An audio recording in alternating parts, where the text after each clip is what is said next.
আমরা প্রায় একটা কথা শুনি সমাজে, মানুষ বলে যে একটা ব্যক্তি দাড়ি রেখেও এমন একটা খারাপ কাজ করতেছে। দেখো, দাড়ি রেখার পরেও এই খারাপ কাজটা সে করছে, এতে হিজাব করার পরেও, বোরকা পরেও সে এই ধরনের খারাপ কাজটা করছে। সে আসলে দাড়ি এবং এই হিজাবের সম্মান নষ্ট করছে। প্রায় আমরা এই ধরনের কথা শুনি, এই ধরনের প্রশ্ন আমাদের সামনে আসে, তাই না? বলেন, আসে। প্রায় এই ধরনের কথা আমরা নিজেরাও বলে ফেলি, কিন্তু আসলে এই ধরনের কথা এবং এর পেছনের যুক্তিগুলোর উদ্দেশ্য খুবই খারাপ, খুবই খারাপ উদ্দেশ্য নিয়ে এই ধরনের কথাগুলো বলা হয়। ইসলামের ভাবমূর্তি কেউ কখনো নষ্ট করতে পারে না। ইসলামের শেয়ার, ইসলামের সিম্বল গুলো, ইসলামের চিহ্নগুলো, এর মর্যাদা কেউ ক্ষুণ্ণ করতে পারে না। ইসলাম নিয়ে কেউ আক্রমণ করতে পারে, ইসলাম নিয়ে কুৎসারটনা করতে পারে, ইসলামের বিরুদ্ধাচরণ করতে পারে, কিন্তু এর মাধ্যমে ইসলামের সম্মান মর্যাদায় একটা বিন্দুও কেউ টলাতে পারে না, কমাতে পারে না। একজন হিজাবধারী মহিলা, একজন দাড়ি রাখা পুরুষ, একজন নামাজ পড়া পুরুষ এবং মহিলা অপরাধের কারণে কখনোই ইসলামের মান মর্যাদা একটুও ক্ষুণ্ণ হয় না, কারণ প্রত্যেকেই নিজের বোঝাগুলো নিজেই বহন করবে। আল্লাহ সুবহানাহু ওয়া তাআলা কুরআনুল কারীমে সূরাতুল ইসরার 15 নম্বর আয়াতে বলছেন, মানিহতাদা ফাইন্নামা ইয়াহতাদি লিনাফসি ওয়া মান দাল্লা ফাইন্নামা ইয়াদিল্লু আলাইহা ওয়া লা তাজিরু ওয়াজিরাতু উযরা উখরা। চমৎকার ভাবে আল্লাহ সুবহানাহু ওয়া তাআলা বললেন যে তোমরা যারা ভালো কাজ করছো, হিদায়াতের পথে চলছো, এটা তোমাদের কল্যাণের জন্যই তোমরা করছো। আর তোমরা যারা গুমরাহির পথ বেছে নিয়েছো, তোমরা যারা পথভ্রষ্টতা বেছে নিয়েছো, এই গুমরাহি এবং পথভ্রষ্টতার যে পরিণতি, সেই পরিণতি তোমরাই ভোগ করবে। ওয়ালা তাজিরু ওয়াজিরাতু উযরা উখরা, কেউ কারো পাপের বোঝা বহন করবে না। যার যার নিজের সব কল্যাণ, নিজের অকল্যাণগুলো নিজেই, প্রত্যেকে নিজে নিজেই বহন করবে। আল্লাহ সুবহানাহু ওয়া তাআলা সূরাতুল হামিম সাজদার 46 নম্বর আয়াতেও একই কথা বলেছেন, মান আমিলা সালিহান ফালিনাফসিহি ওয়া মান আসাআ ফাআলাইহা ওয়া মা রাব্বুকা বিযাল্লামিল লিল আবিদ। চমৎকার ভাবে আল্লাহ সুবহানাহু ওয়া তাআলা বলেছেন, যে ভালো আমল করে, আমলে সালেহ করে, এর যে প্রতিদান সে নিজেই পাবে। ওয়া মান আসাআ ফাআলাইহা, এবং যে অন্যায় কাজ করছে, গুনাহের কাজগুলো করছে, এর পরিণাম সে ভোগ করবে, সেই ভোগ করবে। যে এটা করছে সেই ভোগ করবে। ওমা রব্বুকা বিযাল্লামিল লিল আবিদ, তোমাদের রব জালিম নন যে একজনের পাপের বোঝা আরেকজনকে দিয়ে দেবেন, এরকম জালিম তোমাদের রব নন। আসলে এই ধরনের কথা আমরা শুনি, বলি, কিন্তু এই ধরনের কথার পিছনের উদ্দেশ্যটা খুবই খারাপ থাকে। এ ধরনের কথা তারা বলে বেশিরভাগ ক্ষেত্রে যারা দিনের ব্যাপারে উদাসীন, তাদের উদাসীনতাগুলো জায়েজ করার জন্য তারা এই ধরনের কথাবার্তাগুলো বলে যে অমুক ব্যক্তি নামাজ পড়ছে, আবার খারাপও কাছে, ঘুষও খাচ্ছে, তাহলে আমি নামাজ পড়বো না, আমি তো ঘুষ খাই না, নামাজ না পড়লেও আমি তো ঘুষ খাই না। এ ধরনের কথা আমাদের সমাজে কিছু মানুষ বলে না, দেখবেন না, বলে আছে যে আমি নামাজ পড়ি না কিন্তু ঘুষ খাই না, কিন্তু অমুক ব্যক্তি নামাজও পড়ে ঘুষও খাচ্ছে। তারপরে হিজাব, অমুক মহিলা হিজাব করে আবার পরকিয়া করছে, জিনা করছে, আবার খারাপ কাজগুলো করছে, পুরুষদের সাথে মিশছে, সেজন্য আমি হিজাব পরবো না। এরকম কথা আমাদের সমাজে আছে না? হ্যাঁ, এরকম কথা আমরা বলি। তারপর মাদ্রাসার হুজুররা সবসময় কোরআন হাদিস নিয়ে কথা বলে, কোরআন হাদিস নিয়ে রিসার্চ করে, আবার মাঝে মাঝে শোনা যায় মাদ্রাসায় ধর্ষণ হচ্ছে, তাহলে কোরআন হাদিসের পিছনে আমরা আর পড়বো না। এই ধরনের কথা আমরা প্রায় বলি, কিন্তু এই ধরনের কথা তারা কি জন্য বলে?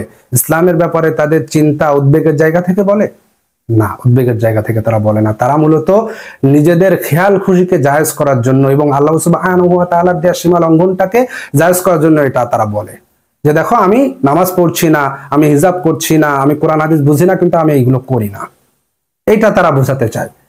তার মানে কি তারা এটা বলতে চাচ্ছে যে অধিকাংশ শিক্ষিত মানুষ ঘুষ খায়, অধিকাংশ শিক্ষিত মানুষ দুর্নীতিবাজ বলে আমি পড়াশোনা করব না? অধিকাংশ ঘুষখোর তারা দান করে, সেই জন্য আমি দান করব না? অধিকাংশ মানুষ সামনাসামনি মানুষের সাথে ভালো ব্যবহার করে, আবার পিছনে যে গীবাত করে, সেই জন্য আজকে থেকে আমি কারোর সাথেই ভালো ব্যবহার করব না? এটা কি বলা ঠিক হবে? এটা কি বলা যৌক্তিক হবে? এটা কি কোনো বিবেচক মানুষ বলতে পারে এই কথা? তাহলে এই কথাই তো আমরা ইসলামের জন্য বলছি যে অমুক ব্যক্তি নামাজ পড়ে তারপরেও ঘুষ খায়, সেই জন্য নামাজ পড়বো না। অমুক ব্যক্তি সে হিজাব পরেও খারাপ আচরণ করছে, হিজাব পরেও পরকিয়া করছে, সেই জন্য আমি আর হিজাব পড়বো না। অমুক মাদ্রাসায় কোরআন হাদিস নিয়ে কথাবার্তা বলে, সেখানে ধর্ষণ হয়েছে, সেই জন্য আমি আর কোরআন হাদিস পড়বো না। এটা তো আমরা ইসলামের ব্যাপারে হর হামেশাই বলতেছি। কিন্তু আপনি কি এই কথা বলতে পারবেন যে শিক্ষিত মানুষের মধ্যে বেশি দুর্নীতিবাজ, বেশি ঘুষখোর, সেজন্য আমি পড়াশোনা করবো না? এটাকে আপনি মেনে নেবেন? এটা কোনো বিবেকবান মানুষের কথা হবে? কখনোই না, বিবেকবান মানুষের কোনো কথাই হবে না। এগুলো কোনো সুস্থ মানুষের কথা হতে পারে না। কেউ দাড়ি রেখে বা হিজাব রেখে যদি অন্যায় করে, তাহলে আল্লাহ সুবহানাহু ওয়া তাআলার হুকুমটাকে রহিত হয়ে যায়। আল্লাহ সুবহানাহু ওয়া তাআলা আপনাকে যে নির্দেশগুলো দিয়েছেন, কোরআনুল কারীমে যে নির্দেশটা আছে দাড়ি রাখার নির্দেশ, রাসূল সাল্লাল্লাহু আলাইহি ওয়াসাল্লাম যে দাড়ি রাখতে বলেছেন, কোরআনুল কারীমে যে নামাজ পড়ার নির্দেশটা আছে, হিজাব পড়ার নির্দেশটা আছে, এগুলোকে রহিত হয়ে যায় ওই হিজাবকারী এবং ওই নামাজি ব্যক্তির খারাপ কাজের কারণে? কখনোই না। এবং তাদের এই অপরাধের কারণ কি আপনার দায়িত্ব এবং আপনার যে বিচারটা, আপনার যে দায়বদ্ধতা, এটাকে দূর হয়ে যায়? কখনোই দূর হয় না। মূলত এই কথাগুলো মানুষ বলে এটা একটা দুর্বল যুক্তির মাধ্যমে। তারা যে আল্লাহ ব্যাপারে উদাসীন, তারা যে রাসূল সাল্লাল্লাহু আলাইহি ওয়াসাল্লামের সুন্নাহর ব্যাপারে উদাসীন, এটাকে জায়েজ করার জন্য একটা দুর্বল যুক্তি তারা দেয়। এটা কারা করে? যারা নামাজ পড়ে না তারাই বলবেন, দেখবেন যে নামাজ পড়ছে, খারাপ কাজও করছে, তাহলে আমি নামাজ পড়বো না। তারা এই কথার মাধ্যমে বোঝাতে চাচ্ছে যে না, আমি নামাজ পড়বো না, নামাজি লোকরা খারাপ কাজ করে। নামাজ তাকে খারাপ কাজ করতে বলছে? নামাজ কি তাকে আসলে খারাপ কাজ করতে বলছে? না, নামাজ তো তাকে বলেছিল ইন্নাস সালাতা তানহা আনিল ফাহশাই ওয়াল মুনকার, সকল প্রকার ফাহশা মুনকার খারাপ কাজ থেকে নামাজ বাঁচাবে। তাকে তো খারাপ কাজ করতে নামাজ বলেনি। একটা মহিলা হিজাব করেছে, হিজাব পরে সে খারাপ কাজ করতেছে, এই জন্য আপনি হিজাব পরবেন না, এটার যুক্তি কেমন যুক্তি হতে পারে? এটা তো সুস্থ মানুষের যুক্তি হতে পারে না। এটা কারাই করে? যারা এই হিজাবের বিরোধিতা মন থেকে করে, হিজাব করতে চায় না, তারাই এই ধরনের কথাবার্তা, এই ধরনের যুক্তিগুলো আমাদের সামনে তুলে ধরে আমাদের এই মুসলিম সমাজের ভিতরে বলতে চায়। বিশেষ করে ইসলামিক সিম্বল যারা ব্যবহার করে, তারা এই ধরনের খারাপ কাজগুলো করে। এই বিচ্ছিন্ন কিছু ঘটনাকে সামনে এনে তারা এটাকে বিশাল করে দেখিয়ে বলা হয় যে এই যে এটা। আর এটা মূলত পশ্চিমা চিন্তাধারা থেকে আসছে মুসলিম সমাজে। দেখেন আপনি পশ্চিমা মিডিয়াগুলো কি করে, যখন একজন দাড়ি টুপিওয়ালা লোক কাউকে হত্যা করে অন্যায়ভাবে, এটা অবশ্যই আমরাও বলবো যে কাউকে হত্যা করা ঠিক নয়, অনুচিত, তখন ঢালাও ভাবে বলে মুসলিম এটা করেছে, মুসলিম এটা করেছে, মুসলিম এটা করেছে। কিন্তু যখন খ্রিস্টান এটা করে তখন বলে অমুক ব্যক্তি এটা করেছে। এই প্র্যাকটিসটা ওই যে পাশ্চাত্য সভ্যতা আমাদেরকে শিখিয়ে দিয়েছে যে তোমরা এইভাবেই বলবা, যে যখন মুসলিমরা থাকবে তখন মুসলিমদের এই সিম্বলটাকে তোমরা ঢালাও করে ধরবা, তাদের পাগড়িটা, তাদের টুপিটা, এগুলো ঢালাও ভাবে তোমরা সুন্দর করে ধরবা, এটা বলে। কিন্তু এই বিষয়টা মুসলিম সমাজের মধ্যে চলে আসছে যে নামাজ পড়ে একজন খারাপ কাজ করছে, হিজাব করার পরেও খারাপ কাজ করছে, তাহলে আমি নামাজ পড়বো না, হিজাব রাখবো না, আমি দাড়ি রাখবো না, কারণ দাড়ি রাখা লোক বেশিরভাগ ঘুষ খায়। না না, এটা আপনি বলতে পারেন না। ওটা আর আপনাদেরকে শিখিয়ে দিয়েছে পাশ্চাত্য সভ্যতা, ইসলামের শত্রুরা ইসলামের বিপক্ষে এটা ব্যবহার করে। আর আপনি মুসলিম হয়ে এটা ব্যবহার করছেন কেন? আপনি মুসলিম হয়ে তো এটা সুন্দরভাবে পরিবর্তন করতে পারেন। একজন দাড়ি রেখা লোক যদি ঘুষ খায়, আপনি দাড়িটা রেখে ঘুষটা খেয়েন না, তাহলে সমাজের ভিতরে ঘুষ খাওয়ার কারণে যে নেতিবাচক প্রভাবটা পড়েছিল, আপনি যখন দাড়িটা রেখে ঘুষ খাবেন না, তখন এর ভিতরে একটা ইতিবাচক প্রভাব পড়বে। আপনি এটা পরিবর্তন করে দেন। একজন নামাজি ব্যক্তি, সে অপরের সম্পদ ভক্ষণ করছে, মানুষের সাথে খারাপ ব্যবহার করছে, অনেক খারাপ কাজ সে করছে, নামাজ তো তাকে এটা বলেনি। আপনি নামাজ পড়েন, আপনি নামাজ পড়ে এসে আপনি ভালো কাজগুলো করেন, তাহলে বোঝা যাবে আপনি একটা ভালো কাজ করেছেন, পরিবর্তন করার চেষ্টা করেছেন। কিন্তু আপনি যখন সমালোচনা করছেন, তখন আপনার উদ্দেশ্য থাকে এই ইসলামকে সমালোচনা করা, ইসলামিক সিম্বলের সমালোচনা করা। আপনি এটা পরিবর্তন করে দেন।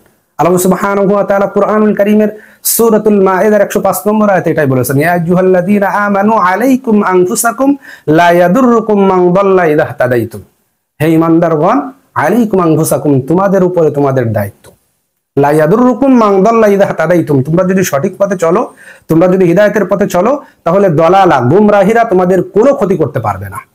তো আপনি যদি সিরাতুল মুস্তাকিমের পথে চলেন, আপনি যদি নামাজ পড়েন, রোজা রাখেন, সঠিক পথে চলেন এবং কোরআন সুন্নাহ আপনাকে যেভাবে নির্দেশগুলো দিয়েছে সেই নির্দেশগুলো আপনি যদি মেনে চলেন, তাহলে এই দলালা, কে নামাজ পড়ে খারাপ কাজ করলো, কে দাড়ি রেখে খারাপ কাজ করলো, কে হিজাব পরেও খারাপ কাজ করলো, এটা তো আপনার দেখার দরকার নেই, কারণ তারা তো আপনার কোনো ক্ষতি করতে পারবে না। তাদের ব্যাপারে আপনাকে আল্লাহ সুবহানাহু ওয়া তাআলা জিজ্ঞাসাও করবেন না। কবরে যখন আপনাকে বলা হবে, তখন আপনার ব্যাপারে আপনাকে প্রশ্ন করা হবে, তাদের কে হিজাব পরে খারাপ কাজ করেছে, কে হিজাব পরে পরকিয়া করেছে, এই হিসাবটা আপনাকে দিতে হবে না। কিন্তু আপনি হিজাব পরেননি, এই হিসাব আপনাকে দিতে হবে। আপনার উপরের হুকুমটা রহিত হয়ে যাবে না। ওই কাজটা খারাপ করেছে, এই জন্য হিজাবের হুকুমটা আপনার থেকে রহিত হবে না, আপনার উপরে তো আছে, আপনার জবাবদিহিতা করাই লাগবে। এই জন্য আপনি সিরাতুল মুস্তাকিমের পথে চলেন, আপনি সিরাতুল মুস্তাকিমের পথে চলেন, আল্লাহ সুবহানাহু ওয়া তাআলা দেখানো পথে চলেন। আল্লাহ সুবহানাহু ওয়া তাআলা সূরাতুল মুদ্দাসসিরের 38 নম্বর আয়াতে বলছেন, কুল্লু নাফসিন বিমা কাসাবাত রাহিনা, প্রত্যেকটা প্রাণ, প্রত্যেকটা ব্যক্তি নিজ নিজ কৃতকর্মের জন্য দায়ী থাকবে। আপনি সূরাতুল মুদ্দাসসিরের এই 38 নম্বর আয়াতটা বাসায় যে পড়েন, আল্লাহ সুবহানাহু ওয়া তাআলা বলেন প্রত্যেকটা ব্যক্তি, প্রত্যেকটা প্রাণ নিজ নিজ কাজের জন্য দায়বদ্ধ। মানে আপনার কাজের জন্য আপনাকে আল্লাহ সুবহানাহু ওয়া তাআলার কাছে জবাবদিহি করতে হবে। তাহলে কে হিজাব করে এটা করলো, কে নামাজ পড়ার পরেও খারাপ কাজ করছে, কে দাড়ি রাখার পরেও এটা খারাপ কাজ করছে, কে হজ করে আসার পরেও মানুষের তা মেরে খাচ্ছে, ঘুষ খাচ্ছে, সুদ খাচ্ছে, এটা আপনার দেখার দরকার নেই। তারটা সে জবাব দিবে। কিন্তু এটার কারণে আপনি এটা বলেন না যে আমিও নামাজ পড়বো না, আমিও দাড়ি রাখবো না, আমিও হিসাব করবো না। এটা বললে আপনি দায়বদ্ধতা থেকে এড়াতে পারবেন না, কারণ আপনার কাছ থেকে আল্লাহ সুবহানাহু ওয়া তাআলা হুকুমটা রহিত করে দেন না। আর আপনি এই পাশ্চাত্য সভ্যতার ষড়যন্ত্র, এই ষড়যন্ত্রের ভিতরে আপনি পড়েন না, আপনাকে যেন সে ব্যবহার করতে না পারে। কারণ তারা এটাই দেখায়, তারা মিডিয়ার মাধ্যমে মুসলিমদেরকে সন্ত্রাসী হিসেবে দেখায়, তারা মুসলিমদেরকে খারাপ চরিত্র হিসেবে দেখায়, তারা মুসলিমদেরকে ঘুষখোর, সুদখোর, অসৎ যত চরিত্র আছে প্রত্যেকটা অসৎ চরিত্র মুসলিমদের চরিত্র, এই সিম্বল গুলোকেই করে। আপনি দেখবেন হলিউড বলিউডের যে মুভিগুলো আছে, দাড়ি পাগড়ি পরা লোকগুলোকে তারা টেরোরিস্ট বানায়। তো আপনিও তো তাদের সুরে সুর মিলাচ্ছেন, আপনি তো মুসলিম। কখনোই এই ফাঁদে পা দেবেন না ভাই আমার। আপনি সিরাতুল মুস্তাকিমের পথে চলেন, আর সবসময় মনে রাখবেন কুল্লু নাফসিন বিমা কাসাবাত রাহিনা, প্রত্যেকেই নিজ নিজ কর্মের জন্য দায়বদ্ধ, দায়ী থাকবে, অন্য কারো দায় তাকে নিতে হবে না। আল্লাহ সুবহানাহু ওয়া তাআলা আমাদেরকে বুঝদান করুক। আল্লাহুম্মা আমিন।